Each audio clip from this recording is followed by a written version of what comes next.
창세기 26장 1절에서 11절 읽겠습니다. 아브라함 때에 첫 흉년이 들었더니 그 땅에 또 흉년이 들매 이삭이 그랄로 가서 블레셋 왕 아비멜렉에게 이르렀더니 여호와께서 이삭에게 나타나 이르시되 애굽으로 내려가지 말고 내가 내게 지시하는 땅에 거주하라. 이 땅에 거류하면 내가 너와 함께 있어 내게 복을 주고 내가 이 모든 땅을 너와 내 자손에게 주리라. 내가 내 아버지 아브라함에게 맹세한 것을 이루어 내 자손을 하늘의 별과 같이 번성하게 하며 이 모든 땅을 내 자손에게 주리니 내 자손으로 말미암아 천하 만민이 복을 받으리라. 이는 아브라함이 내 말을 순종하고 내 명령과 내 계명과 내 율례와 내 법도를 지켰음이라 하시니라. 이삭이 그랄에 거주하였더니 그곳 사람들이 그의 아내에 대하여 물으매 그가 말하기를 그는 내 누이라 하였으니 리브가는 보기에 아리따움으로 그곳 백성이 리브가로 말미암아 자기를 죽일까 하여 그는 내 아내라 하기를 두려워하였더라. 이삭이 거기 오래 거주하였더니 이삭이 그 아내 리브가를 껴안은 것을 블레셋 왕 아비멜렉이 창으로 내다본지라. 이에 아비멜렉이 이삭을 불러 이르되 그가 분명히 너 아내건을 어찌 너 누이라 하였느냐. 이삭이 그에게 대답하되 내 생각에 그로 말미암아 내가 죽게 될까 두려워하였음이로라. 아비멜렉이 이르되 내가 어찌 우리에게 이렇게 행하였느냐. 백성 중 하나가 너 아내와 동침할 뻔하였도다. 너가 죄를 우리에게 입혔으니라. 아비멜렉이 이에 모든 백성에게 명하여 이르되 이 사람이 나 그의 아내를 범하는 자는 죽이리라 하였더라. 아멘. 창세기 주의 설교 69번째 시간입니다. 오늘은 창세기 26장 1절부터 11절의 말씀을 가지고 그 땅에 또 흉년이 들매라는 제목으로 함께 나누기를 원합니다. 이 창세기 26장은 이삭의 단독 기사만 실려져 있습니다. 이삭은 항상 아버지 아브라함과 함께 있거나 아니면 아들 야곱과 에서와 함께 나오는데요. 26장에는 이삭만 등장합니다. 이삭과 리브가만 등장합니다. 26장의 중심 사상은 뭐냐면 메시아 언약에 대한 이야기를 하고 있는 겁니다. 그러니까 하나님의 언약에 대한 이야기, 예수 그리스도를 통해서 우리를 구원하시겠다는 하나님의 언약에 대한 이야기다 이렇게 생각하시고 들으시면 되겠습니다. 오늘 그 26장 1절의 시작을 어떻게 하냐면 아브라함 때에 첫 흉년이 들었더니 그 땅에 또 흉년이 들매 이렇게 얘기가 나오잖아요. 오늘 설교 제목을 제가 그 땅에 또 흉년이 들매라고 되어져 있는데요. 성경에서는 창세기에서는 흉년에 대한 이야기가 3번 등장합니다. 우리가 이스라엘 백성은 뭐라고 이야기하냐면 이스라엘 백성한테 하나님께서 당신을 어떻게 소개하시냐면 아브라함과 이삭과 야곱의 하나님이라고 말씀하시잖아요. 그러면 흉년이 누구 때에 들었게요? 아브라함과 이삭과 야곱 때에 흉년이 듭니다. 아브라함과 이삭과 야곱 때에 흉년이 드는데요. 그러면 믿음의 조상들에게 공의 흉년이라는 게 찾아왔다는 사실을 우리가 알 수가 있겠다, 그죠? 그러면 거꾸로 이야기하면 성도에게도 늘 흉년이 들 것이다라는 것을 미리 짐작해 볼 수가 있는 거죠. 시작을 이렇게 하죠. 아브라함 때에 첫 흉년이 들더니 아브라함 때의 흉년을 한번 생각해 보겠습니다. 이 아브라함 때의 흉년 들기 전에 어떤 사건이 있었는데요. 그 사건부터 찾아보면요. 12장 창세기 12장 1절부터 3절로 가겠습니다. 창세기 12장 1절부터 3절입니다. 제가 한번 읽어보겠습니다. 여호와께서 아브라함에게 이르시되 너는 너의 고향과 친척과 아버지의 집을 떠나 내가 내게 보여줄 땅으로 가라. 내가 너로 큰 민족을 이루고 내게 복을 주어 내 이름을 창대하게 하리니 너는 복이 될지라. 너를 축복하는 자에게는 내가 복을 내리고 너를 저주하는 자에게는 내가 저주하리니 땅의 모든 족속이 너로 말미암아 복을 얻을 것이라 하신지라. 이에 아브라함은 하나님의 말씀을 따라서 자기 친척, 자기 아버지 집을 떠나서 나오죠. 약속의 땅으로 들어가는 사건이 있습니다. 먼저 이 흉년 앞에 하나님께서 뭘 주셨냐면 하나님의 약속을 주셨죠. 이 약속이 뭐라고요? 너는 복을 받을 건데 이 복이 뭐라고 했죠? 씨와 땅에 대한 복. 이 씨가 땅에 뿌려져서 땅에 열매를 맺어서 충만해질 것이다라는 이 복을 주실 것이다라고 하나님께서 약속을 하셨죠. 믿음의 조상 아브라함이 약속하셨습니다.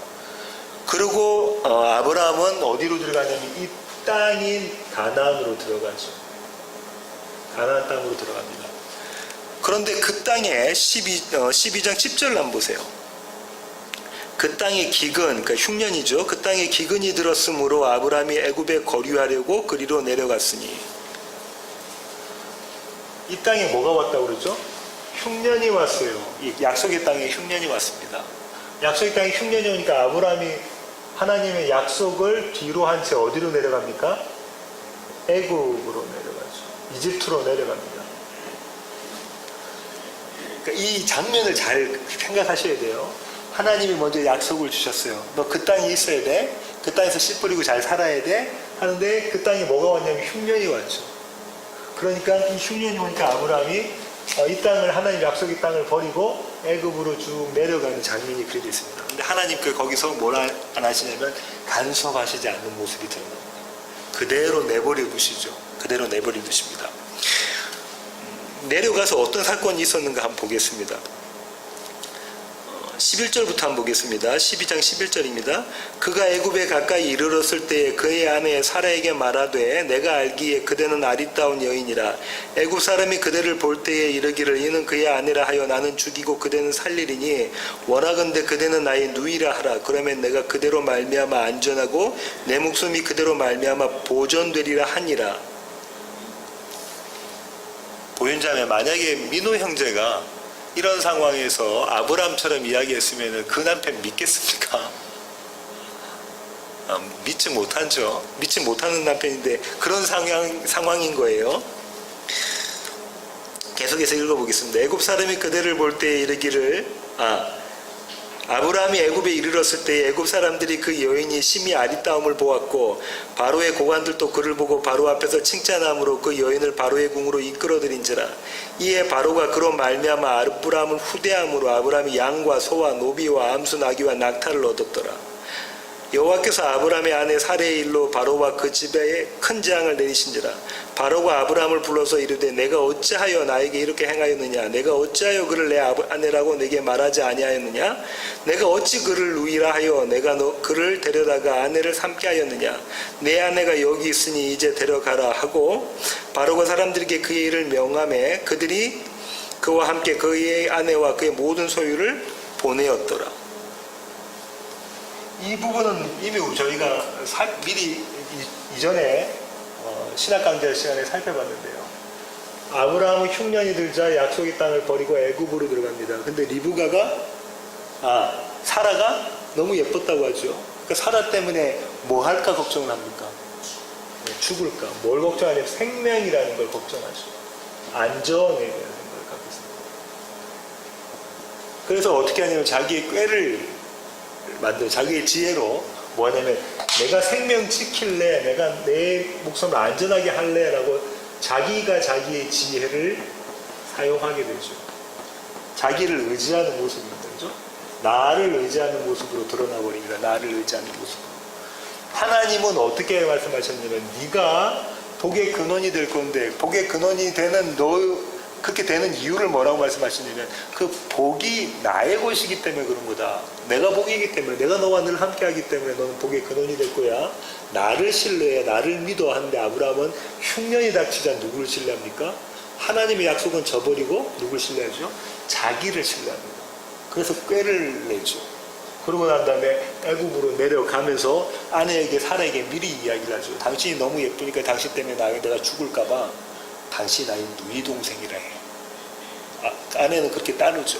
그러다가 바로의 궁에 들어가가지고 하나님께서 바로를 치시죠. 그때 이제 하나님께서 바로를 치시니까 바로가 아브라함에게 뭐라고 이야기합니까?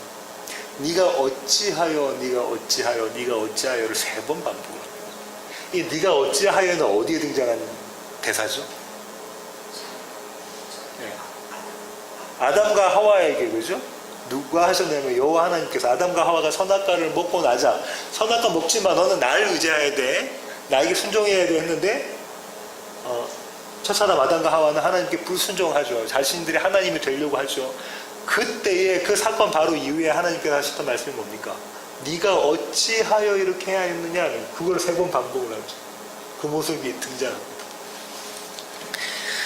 이러고 난 다음에 누구 덕에 부자가 되냐면요, 아브라함이 부자가 됩니다. 누구 덕에 부자가 되죠? 이 사라 덕에 부자가 되죠. 사라가 누이 동생으로 이야기를 하는 바람에 바로가 그 오빠한테 뭘 주냐면은 결혼 지참금으로 엄청 오빠에게 들이밀죠. 엄청난 재산을 줍니다. 결혼 지참금으로. 선물로 추가금으로 주죠. 그때 그거 가지고 남편인 아브라함이 부자가 되는 그림이죠.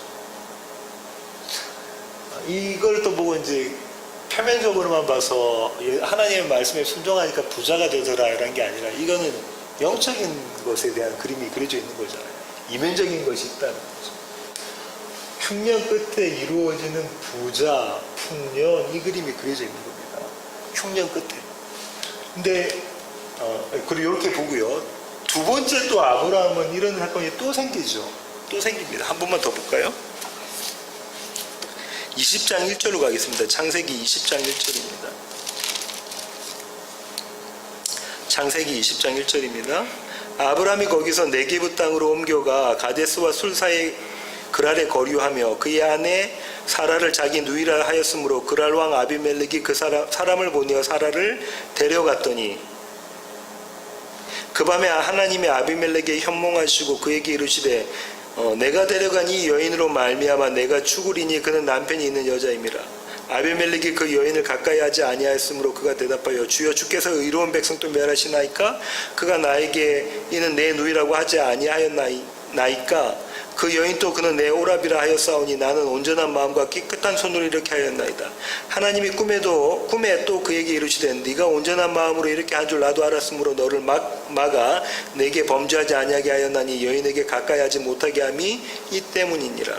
이제 그 사람의 아내를 돌려보내라. 그는 선지자라. 그가 너를 위하여 기도하리니 네가 살려니와 내가 돌려보내지 아니하면 너와 내게 속한 자가 다 반드시 죽을 줄 알지니라. 10절 한번 보실까요? 아비멜렉이 또 아브라함에게 이르되 네가 무슨 뜻으로 이렇게 하였느냐. 똑같은 이야기가 나오다는 거죠. 바로의 궁에서 이야기 나왔던 게 이번에는 아비멜렉의 궁에서 이야기가 나오죠. 네가 어찌하여 그렇게 하였느냐. 아브라함은 똑같은 장면을 2번을 반복합니다. 그래서 어떤 의미를 가지고 있냐면요, 아브라함은 모습은 이런 거라는 거죠. 늘 이런 겁니다. 어떤 흉년이 닥치고 기근이 닥치고 가뭄이 닥칠 때 아브라함이 하는 거는 여호와 하나님을 의뢰하고 신뢰하고 약속을 붙잡고 있는 게 아니라 항상 자기의 지혜로 바벨탑을 쌓는 모습이 그려진 거죠. 원래 지혜, 성경에서 말하는 지혜는 어떤 지혜라고요? 성전 짓는 지혜인데 성전 대신 바벨탑을 쌓는 지혜의 모습으로 드러나는 거죠. 이게 아브라함의 모습이고요. 두 번째 오늘 본문에 나와 있던 26장 1절에서 읽으셨던 그 땅에 또 흉년이 들매 하면서 이번에는 누구의 흉년이냐면 이삭의 흉년입니다. 이삭의 흉년. 첫 번째 흉년은 아브라함의 흉년이고 두 번째는 이삭의 흉년이죠. 첫 번째 아브라함에게는 아브라함이 흉년을 맞아서 애굽으로 내려갈 때 하나님은 간섭하지 않으셨고요. 하나님의 간섭은 언제 이루어지냐면 바로에게 이루어집니다. 그죠? 그 다음에 아비멜렉도 아비멜렉에게 꿈으로 나타나셨죠. 두 번째는 이삭에게 하나님이 이미 미리 간섭을 하십니다. 개입을 하시죠. 오늘 본문인 창세기 26장 1절부터 한번 읽어볼게요. 5절까지만 미리 읽어보겠습니다. 아브라함 때에 첫 흉년이 들었더니 그 땅에 또 흉년이 들매 이삭이 그랄로 가서 블레셋 왕 아비멜렉에게 이르렀더니 여호와께서 이삭에게 나타나 이르시되 애굽으로 내려가지 말고 내가 내게 지시한 땅에 거주하라.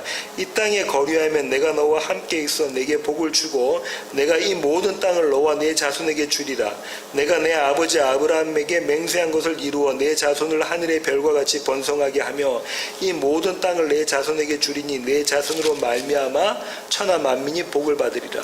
이는 아브라함이 내 말을 순종하고 내 명령과 내 계명과 내 율례와 내 법도를 지켰음이라 하시니라.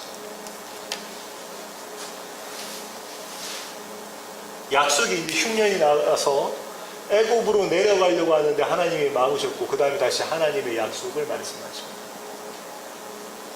순서가 아브라함하고 조금 다르죠. 아브라함이 하나님의 약속을 먼저 주셨는데 이삭은 흉년을 맞아서 이제 내려가려고, 애굽으로 내려가려고 할 때 하나님께서 막으시고 하나님의 약속을 주십니다. 이 약속은 아브라함에게 주셨던 것과 동일하죠. 이때 이삭은 어떻게 했어야 되냐면 알아챘어야 되죠. 하나님께서 아버지인 아브라함에게 하셨던 일들을 바라보고 알아챘어야 되잖아요. 근데 그렇게 하지 않고 이 이삭은 동일한 실패를 거듭합니다. 아버지의 실패를 동일하게 거듭하죠. 그렇습니다. 그 전에 한번 여기를 한번 볼까요? 이삭이 그랄로 가서 블레셋 왕 아비멜렉에게 이르렀더니, 이 장면이 있잖아요. 그랄은 어디냐면요, 아까 아브라함이 두 번째 실패했던 장소와 동일한데요, 가나안에서 애굽으로 들어가려면 여기가 애굽이고요, 여기가 가나안입니다. 경계선에 있는 데가 그랄이라는 데예요. 네겝의 사막이 있는데 경계선에 있습니다. 이걸 신학자들은 어떻게 이야기하냐면 이렇게 이야기합니다. 계시록에 어떤 이야기가 나오냐면 차지도 덥지도 않는 그림이 그려져 있잖아요. 이 경계선의 선자가 지금 이삭이다, 이렇게 이야기를 하는 거죠. 열왕기상 18장 21절로 가볼까요? 엘리야는 어떻게 이야기했는지 이걸. 열왕기상 18장 21절입니다. 열왕기상 18장 21절입니다. 제가 읽어보겠습니다. 엘리야가 모든 백성에게 가까이 나아가 이르되 너희가 어느 때까지 둘 사이에서 머문하려느냐. 여호와가 만일 하나님이면 그를 따르고 바알이 만일 하나님이면 그를 따를지라 하니 백성이 말 한마디도 대답하지 아니하는지라. 이거 여러분 잘 아시는 사건이다, 그렇죠? 갈멜살 사건, 불로서 응답하신 하나님께서 불로서 응답하신 사건인데, 바알이냐 여호와 하나님이냐에 대한 이야기잖아요. 근데 엘리야가 묻습니다. 이스라엘 백성에게 너희가 어느 편에 설래? 근데 왜 머뭇머뭇거려? 바알이 하나님이야 여호와가 하나님이야? 이렇게 물어볼 때 이스라엘 사람이 어떻게 반응하나요? 대답을 안 합니다.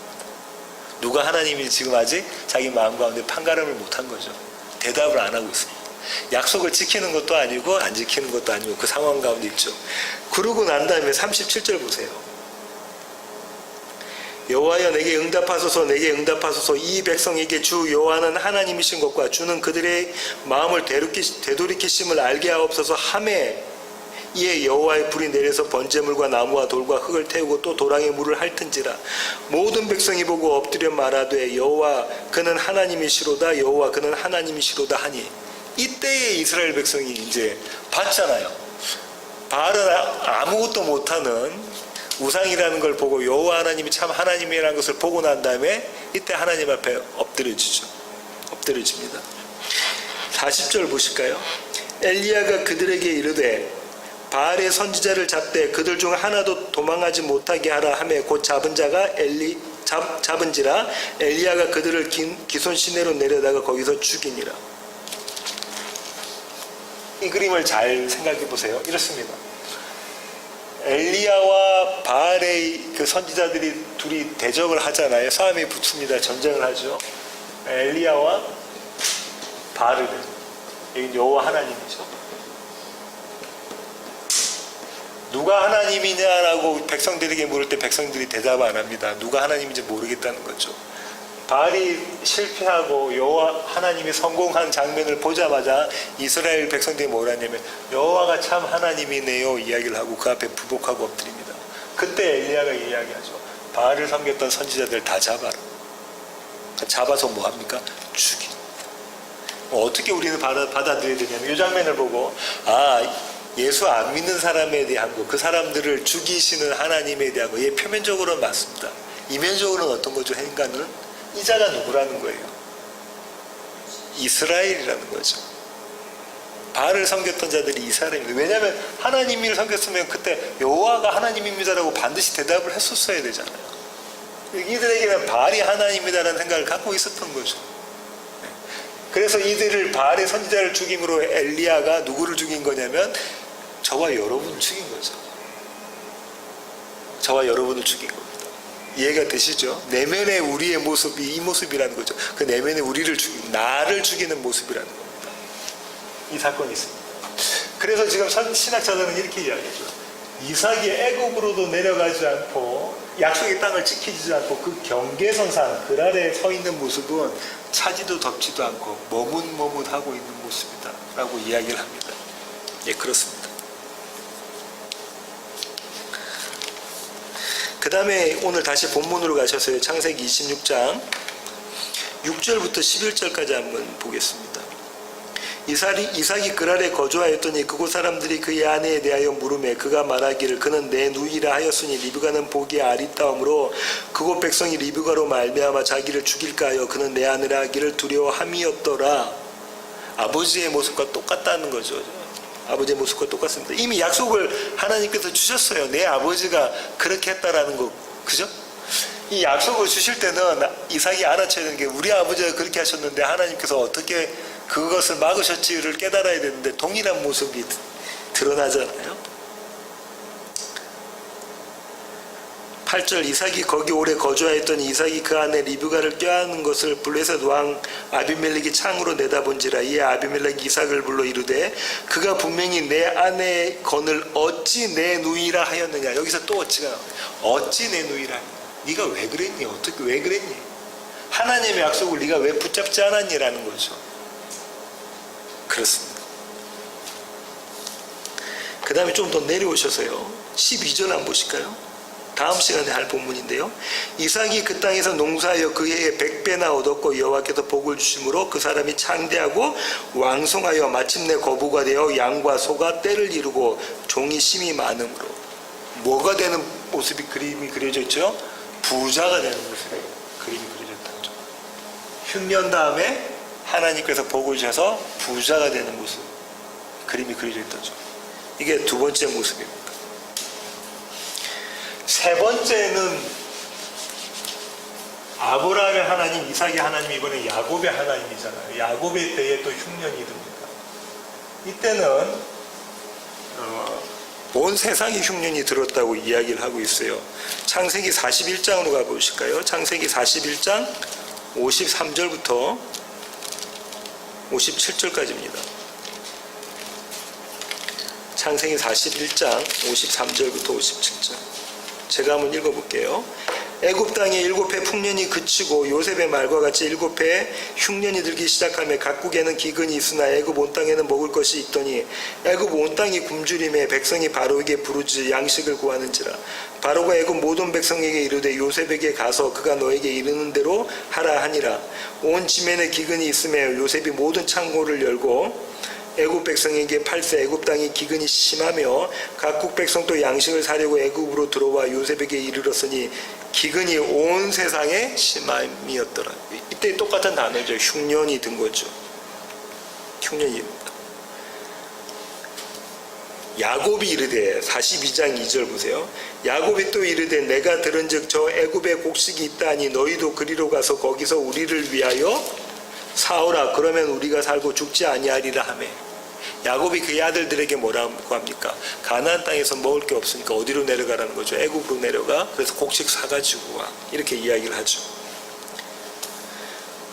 그러고 난 다음에 여러분이 잘 알고 있는 사건이 생깁니다.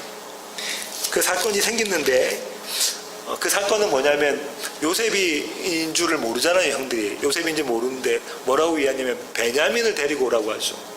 요셉의 동생인 같은 배에서 난 라헬이 난 동생인 베냐민을 데리고 오라고 하는데 아버지 야곱은 그 베냐민을 보낼 수가 없습니다. 너무나 사랑했던 요셉이 죽었다고 생각하고 그 남은 한 명의 자식인 베냐민까지 보낼 수 없다 생각하죠. 그때에 온 그 자식들이 아버지에게 아버지 베냐민 데리고 가야 우리가 먹을 수 있습니다. 그래야 우리가 살 수 있습니다. 그러면서 유다가 나서죠. 뭐라고 합니까? 만약에 베냐민을 못 데리고 오면 제가 그 자리에서 제가 죽겠습니다 하면서 그 유다 지파에 이제 그때부터 예수님이 그 지파로 오시는 내력의 모습이 드러나는 거죠. 그렇게 합니다. 그때 야곱이 마지막에 결단을 하는데 그 결단을 한번 보겠습니다. 43장 14절입니다. 창세기 43장 13절. 전능하신 하나님께서 그 사람 앞에서 너에게 은혜를 베푸사 그 사람으로 너희 다른 형제와 베냐민을 돌려보내게 하시기를 원하노라. 내가 자식을 잃게 되면 이르리로다. 내가 자식을 잃게 되면 이르리로다 라는 결단을 하게 됩니다. 근데 이 자식이 어떤 자식이냐면요. 44장 30절과 31절 한번 볼까요? 44장 30절과 31절. 유다가 요셉에게 이렇게 이야기하는 장면에서 나온 건데요. 아버지의 생명과 아이의 생명이 서로 하나로 묶여 있거늘 이제 내가 주의 종 우리 아버지에게로 돌아갈 때에 아이가 우리와 함께 가지 아니하면 아버지가 아이의 없음을 보고 죽으리니 이같이 되면 종들이 주의 종 우리 아버지가 흰머리로 슬퍼하며 솔로 내려가게 함이니이다. 야곱이 베냐민을 어떻게 생각했대요? 야곱의 목숨은 곧 베냐민의 목숨, 베냐민의 생명은 곧 야곱의 생명 하나라고 생각했다 그러잖아요. 그렇게 사랑했던 그 베냐민을 어떻게 한다고요? 죽으면 죽으리라, 내가 자식 잃으면 자식 잃겠다 하고 그 아들들 베냐민을 그 아들들과 함께 애굽 땅 요셉에게 보내는 장면인 거죠. 어떤 장면이 그려져 있냐면 야곱에게서 누구를 빼앗는 장면일까요? 베냐민을 빼앗는 장면. 야곱의 흉년은 그냥 흉년 들었는데, 그러니까 이렇게 스토리로만 이야기로만 생각하시면 안 돼요. 애굽 땅과 이 가나안 땅과 온 지역이 흉년이 들었는데 베냐민을 그냥 자녀들과 함께 보냈다, 뭐 이 정도 스토리 생각하지 마시고 이 흉년은 누구 때문에 들었냐면 야곱 때문에 들은 거거든요. 야곱 때문에 들은 흉년은 야곱에게서 누구를 빼앗아내기 위한 겁니까? 베냐민을 빼앗아내기. 이 베냐민은 아까 유다가 뭐라고 얘기했다고요? 야곱 이꼴 베냐민이다.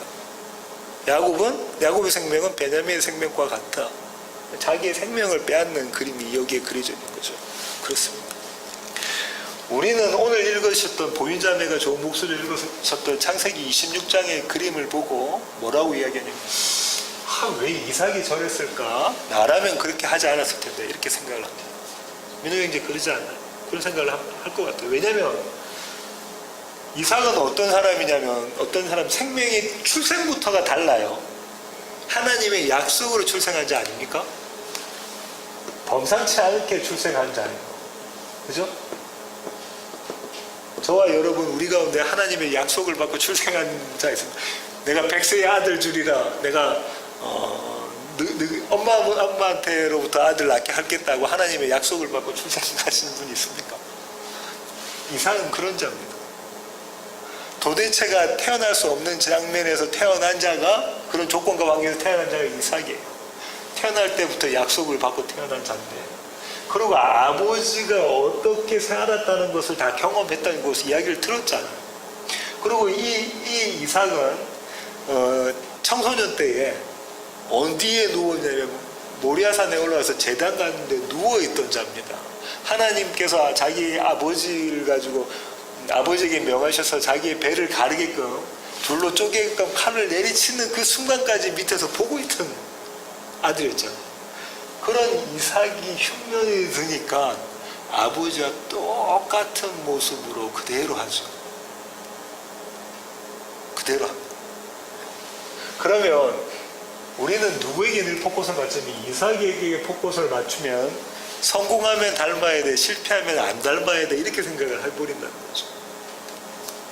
그렇지 않습니다. 이삭은 뭘 이야기하려고 하냐면요, 저와 여러분이 아브라함과 이삭과 야곱과 똑같다라는 이야기를 하나님께서 하시고 싶으신 거고요. 하나님께서 천지를 창조하시고 난 다음에 역사가 마감되는 날까지 나와 있는 모든 역사는 동일하게 어떻다, 아브라함과 이삭과 야곱의 모습과 동일하다는 걸 말씀해 주고 싶으신 거예요. 우리가 처음에 사람에게 포커스를 맞췄다면 두 번째는 누구에게 또 포커스를 맞출 수 있냐면 이 흉년이 왜 생겼지 하면서 하나님께 포커스를 맞출 수도 있습니다. 하나님, 내가 그리스도인이고요, 내가 목사고요, 내가 집사고요, 내가 우리 교회에서 몇 명 안 되는 우리 교회에서 찬양을 인도하고요, 열심히 섬기고 있는데요, 왜 이런 어려움을 나에게 주셨습니까? 상황과 환경을 보면서 낙심하기도 하고 좌절하기도 하고 심지어 하나님을 원망하기도 하죠. 그죠? 예, 그렇게 하기도 합니다. 대표적인 사람이 누구였습니까? 욥이었습니다. 욥에게 흉년이 닥치니까 욥은 어떻게 했나요? 욥의 첫 번째 보인 반응은 뭡니까? 주신 이도 하나님이시고 거둬가시는 이도 하나님이시니까는 It's okay. 그죠? 욥에게는 뭐가 문제가 안 됐어요? 재산이 문제가 안 됐습니다. 그거 갖고는 재산이 문제가 안 됐어요. 그러니까 하나님께서 욥 가운데 있었던 거, 욥에게 베냐민이라고 생각했던 거, 그걸 뺏어내셔야 되잖아요. 그러니까 친구들을 보내십니다. 3명의 친구를 보내서 뭐라고 하죠? 욥에 뭘 건드립니까? 욥이 갖고 있던 의를 건드립니다. 그 의가 뭡니까? 내가 하나님 앞에 온전한 자고 깨끗한 자고 단 한 번도 하나님을 실망시킨 적이 없는 자다. 내가 장자다 이 말인 거예요. 그죠? 내가 장남이야. 하나님이 나를 보시면 늘 항상 100% 기뻐하시고 즐거워하시고 나로 인해서 감격하셔야 되는 거야 라는 거잖아요. 그걸 건드립니다. 친구들이 뭐랍니까? 너 네가 지은 죄 때문에 그런 거야. 자꾸 건드리니까 욥이 뭐라죠? 폭발합니다. 폭발해서 뭐라죠? 나 죄인 아니야. 나 하나님 앞에 결단코 범죄한 적이 없어 라고 자기의 모습이 드러나잖아. 이 사람은 재물에는 깨끗했는데, 다른 곳에는 깨끗했는데 뭐가 문제였어요? 자기가 갖고 있는 의가 뭐냐면 그거예요. 내가 하나님 앞에 경건한 자다라는 거예요. 제사 드리고 할 수 있는 한 다 해서 종교적 열심을 냈던 자다 이야기했던 자다. 이런 자가 예수님 당시에는 어떤 사람들이었죠? 바리새인들입니다. 나 깨끗해. 하나님 앞에 할 수 있는 거 내가 다 했어. 한 계명이라도 어기지 않고 내가 다 지켰다. 더 뭐가 필요합니까? 하는 부자 청년처럼 이야기했던 자들이 바리새인이죠. 그게 그 자입니다. 그에게서 뭐 누굴 뺏어냅니까? 베냐민을 뺏어냅니다. 그 그림이 그려져 있죠. 하나님의 약속을 다시 한번 볼까요? 오늘 본문으로 다시 돌아가셔서 창세기 26장 2절부터 5절을 한번 다시 한번 보세요. 여호와께서 이삭에게 나타나 이르시되 애굽으로 내려가지 말고 내가 네게 지시하는 땅에 거주하라. 이 땅에 거류하면 내가 너와 함께 있어. 여기 거주, 거류 이 단어가 아주 중요한 단어인데요. 거주, 거류 이런 단어가 뭐냐? 내가 너와 함께 하겠다는 거예요. 그 다음에 3절에서 설명하고 있잖아요. 헬라어로는 스케노 같은데 거주하고 있다는데 그게 마치 이런 겁니다. 지난번에도 한번 말씀을 드렸는데요. 이스라엘 백성들은 이렇게 뭐 장막을 치잖아요. 이렇게 텐트 같은 걸 치잖아요. 이렇게 텐트를. 이런 텐트처럼 내가 너에게 텐트를 쳐서 내가 너희와 함께 살겠다라는 거죠. 근데 지금 하나님께서 여호와 하나님께서 이삭에게 뭐라고 말씀하시면 네가 약속의 땅 지켜. 거기 있어. 그 얘기는 내가 너와 그 약속의 땅에서 함께 할게 라는 하나님의 말씀이 담겨져 있잖아요. 근데 이삭이 그것을 무시해버리죠. 그걸 믿지 못하는 그림이 그려져 있었잖아요. 그렇습니다. 그 다음에 하나님 뭐라고 말씀하시면 이렇게 말씀하시죠. 내게 복을 주고 복을 주신 분이 하나님입니다. 내가 이 모든 땅을 너와 내 자손에게 주리라. 주신 분이 하나님이세요. 내가 내 아버지 아브라함에게 맹세한 것을 이루어 약속을 이루시는 분도 하나님이세요. 내 자손은 하늘의 별과 같이 번성하게 하며 이 모든 땅을 내 자손에게 주리니 내 자손으로 말미암아 천하 만민이 복을 받으리라. 지금 다 뭐라고 말씀하시냐면 하나님께서 내가 하겠다는 거예요. 이 약속 누가 성취하겠다? 하나님이 하시겠다라고 내가 하겠다 내가 하겠다 내가 하겠다 내가 하겠다라고 말씀하고 계신다. 우리는 뭐라고 생각하냐면 하나님의 약속을 우리가 지켜야지라고 생각합니다. 우리가 열심을 내야지 하나님의 말씀 우리가 하나님의 계명에 우리가 순종해야지라고 하는데 지금 하나님은 뭐라고 말씀하시면 내가 할 거다 내가 할 거다 내가 할 거다라고 말씀하고 계시는 거죠. 그렇게 말씀하고 계십니다. 약속은 하나님이 성취하시는 것이다라고 말씀하고 계시죠. 그런데 여기서 중요한 대목이 나옵니다. 뭐라고 이야기 나오냐면요. 이런 대목이 나오는데 5절 보세요. 이는 아브라함이 내 말을 순종하고 내 명령과 내 계명과 내 율례와 내 법도를 지켰음이라 하시냐. 여기서 우리는 이런 의문을 가져야 됩니다. 아브라함이 뭘 했대요? 뭘 했대요? 한마디로 말하면 아브라함이 순종이라는 걸 했다라고 이야기하잖아요. 내가 이 너보고 하라고 한 거 이거 다 지켰다라고 이야기하고 있는 거죠. 근데 아브라함이 그랬습니까? 아브라함이 하나님께서 늘 순종했나요? 아니요. 아브라함이 하나님께 순종한 그림이 그려져 있는 장면은 항상 뭐가 담겨져 있냐면 약속이 모형으로 담겨져 있던 장면입니다. 도대체가 싸움으로 견줄만할 수 없는 아브라함이 4개국 연합국과 가서 싸우는 장면에 뭐가 담겨 있습니까? 하나님의 약속이 담겨져 있죠. 이때 아브라함은 차남과 같은 자고요. 4개국 연합국은 이건 장남 같은 장면, 세상입니다. 도대체 싸울 수가 없는 자에 가서 싸우는 장면인 거잖아요. 마치 계란으로 바위 치는 장면이 그려졌을 때 그때 순종합니다. 또 언제 순종합니까? 할례에 순종하잖아요. 너희 집안에 있는 남자아이들은 다 할례하고 이제 난제 8일 되는 아이들은 이제부터 할례한다. 다 그때 난제 첫 번째 난제 8일 돼서 할례한 자가 누굽니까? 이삭이잖아요. 그 얘기. 그 예수님을 통해서 구원하시겠다는 하나님의 약속이 담겨져 그때만 순종하게 됩니다. 또 마지막에 절정적으로 순종했던 자리가 어디입니까? 장소가 모리아산. 예수님의 약속이 담겨져 있던 그 자리만 순종을 하는 거죠. 그 순종, 그러니까 하나님께서는 우리의 눈으로 봤을 때 이 순종은 아브라함의 순종이 아닌데 하나님은 하나님의 눈으로 봤을 때 순종이라고 생각하신 거죠. 왜 그러냐면 지난번에도 말씀드렸지만 그리고 어제 아침 묵상에도 말씀드렸지만 이렇습니다.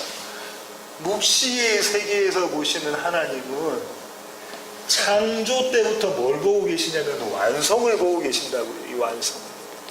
이 완성은 어디에 근거하냐면 묵시에 하나님께서 태우셨던 작정과 하나님의 계획과 하나님의 약속에 이때 완전히 성취되는 완성의 그림이 그려졌잖아요. 언제부터 이걸 바라보고 언제부터 바라보셨냐면 창조하실 때부터 바라보고 계셨다고요.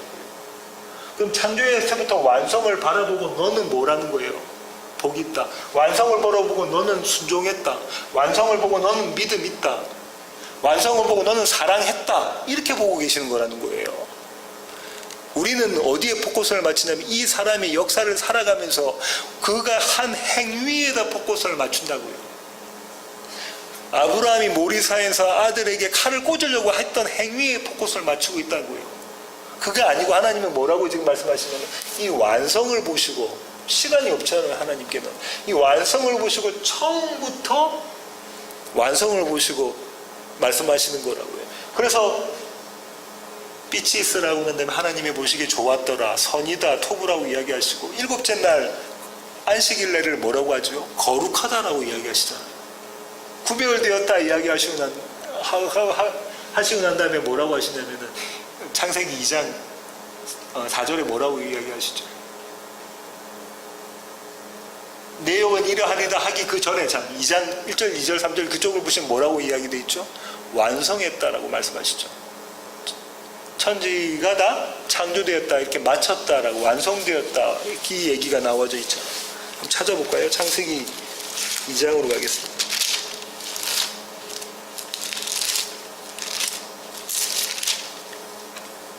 2장 1절 있네요. 천지와 만물이 다 이루어지니라. 이때 완성을 이미 하신 거예요. 역사 가운데. 그죠? 이 완성이 쭉 끌고 와서 어디서 이 완성했다, 다 이루었다라는 얘기가 나옵니까? 십자가상에서. 그 다음 계시록상에서도 다 이루었다 나온다고 말씀을 드렸죠. 그렇습니다. 그럼 저와 여러분의 하루의 어떠함, 하루의 우리의 모습 갖고 낙심하고 좌절하고 또 우쭐해지고 하는 게 아니라 하나님이 우리를 보실 때는 완성의 모습을 보시고 너에게 믿음 있다, 네가 나에게 순종했다라고 했는데, 그 이유는 믿음 되시고 순종 되시고 사랑 되시는 그분이 우리와 함께 텐트 치고 계시기 때문에, 장막 치고 계시고 내가 너와 늘 함께 하겠다라는 그 하나님의 약속이 우리 가운데 있기 때문에 그렇다는 거죠. 그렇습니다. 그래서 오늘 아까 본문에 읽으셨던 창세기 26장 5절의 말씀이 아브라함이 내 말을 순종하고라는 의미를 이렇게 이해를 하셔야 된다는 걸 말씀을 드립니다.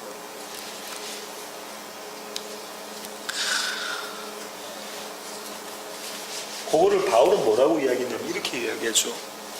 고린도 후서 12장 9절부터 10절로 가겠습니다. 고린도 후서 제가 한번 읽어볼게요. 나에게 이르기를 내 은혜가 내게 족하도다. 이는 내 능력이 약한 데서 온전하여짐이라 하신지라. 그러므로 도리어 크게 기뻐함으로 나의 여러 약한 것들에 대하여 자랑하리니 이는 그리스도의 능력이 내게 머물게 하려 함이라. 그러므로 내가 그리스도를 위하여 약한 것들과 능력과 궁핍과 박해와 공고를 기뻐하노니 이는 내가 약한 그때의 강함이라. 이건 바울에게 가시가 있다고 바울이 고백을 하잖아요. 이 가시에 대해서 여러 학설들이 있거든요. 어떤 학자들은 이게 간질병이었다. 어떤 학자들은 또 다른 병이었다. 뭐 위장병이었다. 이렇게 이야기하기도 했고. 근데 우리는 바울이 명확하게 이야기하고 있지 않기 때문에 뭔지는 잘 모릅니다. 하지만 이 가시 때문에 복음을 전할 때 뭐가 된다는 거예요? 자기가 방해가 된다는 거 얘기하잖아요. 그런데 하나님께서 뭐 몇 번 강구했다고 그러죠? 바울이 3번 강구를 했어요. 3번 했다는 얘기는 할 거 다 했다는 거잖아요. 그 히브리 사람들에게 있어서 3이라는 숫자는 그렇게 다 강구를 했는데 하나님께서 주셨던 응답이 뭡니까? 고쳐주셨나요? 살려주셨나요? 병이 낫게 해주셨나요? 아니요. 뭐라고 하시냐면 네 은혜가 네게 좋게 그렇게 말씀하셨잖아요. 그때 바울이 깨닫는 게 뭡니까? 나의 약함이 하나님의 강함을 드러내는 거구나. 나의 사망이 하나님의 생명을 드러내는 것이구나. 이거를 바울이 깨닫습니다. 그죠? 그러면 나의 약함, 나의 사망 이런 것이 드러난 것을 지금 바울이 뭐라고 이야기하냐면 능욕, 궁핍, 박해, 공고 막 이렇게 이야기를 하고 있잖아요. 이런 것들이 하나님의 강함과 하나님의 생명을 드러내는 것이구나 이렇게 이야기를 하고 있습니다. 그럼 이 바울의 고백, 고린도 후서에 나와 있는 이 고백을 가지고 오늘 아브라함과 이삭과 야곱에게 있었던 것들을 생각해 볼 때에 흉년을 주신 분이 누구죠? 하나님이신 그 하나님이 여러분에게 이 아브라함과 이삭과 야곱 그리고 교회와 저와 여러분에게 흉년을 주시는 목적이 뭡니까? 바울이 지금 뭐라고 고백하죠? 목적이 뭐라는 거예요? 나의 약함을 보고 하나님의 강함이 그 가운데 드러나는 것, 나의 사망을 보고 하나님의 생명이 드러나는 것, 그것이 흉년의 목적이다라고 이야기해요. 야곱의 경우엔 나에게 있는 베냐민을 걷어가시고 하나님을 보게 하시는 거예요. 욥에게는요, 그가 붙잡고 있던 나의 경건함이라는 나의 의를 무너뜨리고 하나님의 의를, 예수 그리스도의 의를 붙잡게 만드시는 것, 그게 흉년의 목적이라는 거죠. 바울이 그걸 깨닫고 그 고백을 합니다.